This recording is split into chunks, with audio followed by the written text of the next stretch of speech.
Okay, we're going to go ahead and solve this trig equation here. This is number 17. It's a sine equation. We do have a restricted interval for our solution. So we're going to first isolate the sine expression. We'll take 3 to the other side.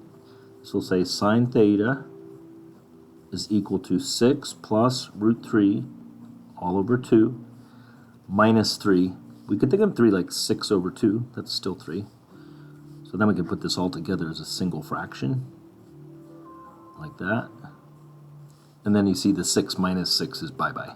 So we just have root 3 over 2.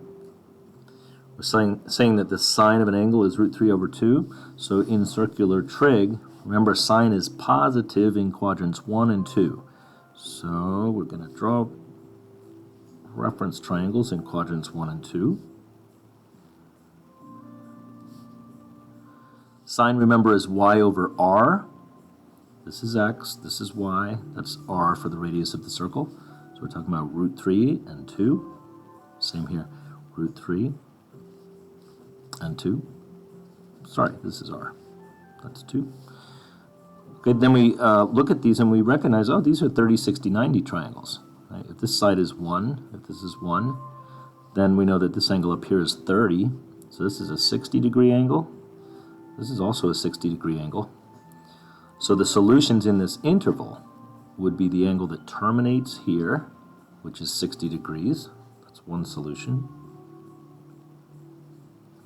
And then also the angle that terminates here. So what do? We went 180, that's half a circle, and then we back up 60. So that's 120. Okay? Now if we wanted to get around to here again, we'd have to go more than 360 to get there. And we would be outside of this interval. So there's no other solutions for that interval. If you want to check it with a graphing calculator, you could take the original equation. If you go to your y equals, and you put this 3 plus sine theta for the left. So 3 plus sine theta. And then for y2, let's put the right side. So let's do 6 plus square root. In fact, let's put all that in parentheses. We'll do the 6 plus square root 3. Let's get out of there, close it up, and divide by 2.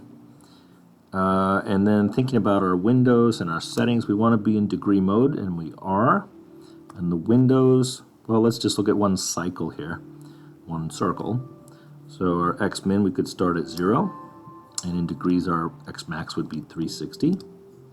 We could scale by maybe every 90 degrees each quadrant.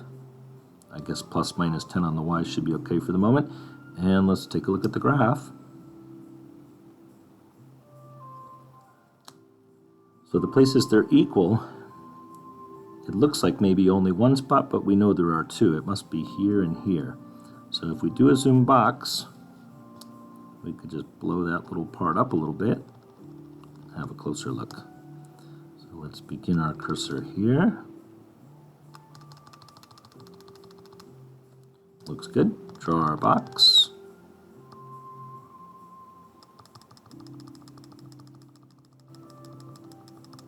Okay, and we see now 2 intersection points should be. There's 1, there's 2. So if we want to find that, we would do what? We would trace, come over to the point. Now it's second trace, 5, enter, enter, enter. And we get 60. That's our first solution. Then if you want to check the other one, back to trace. Come over to the other point.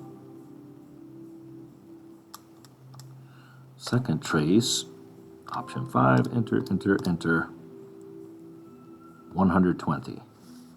That's the other solution. There you go.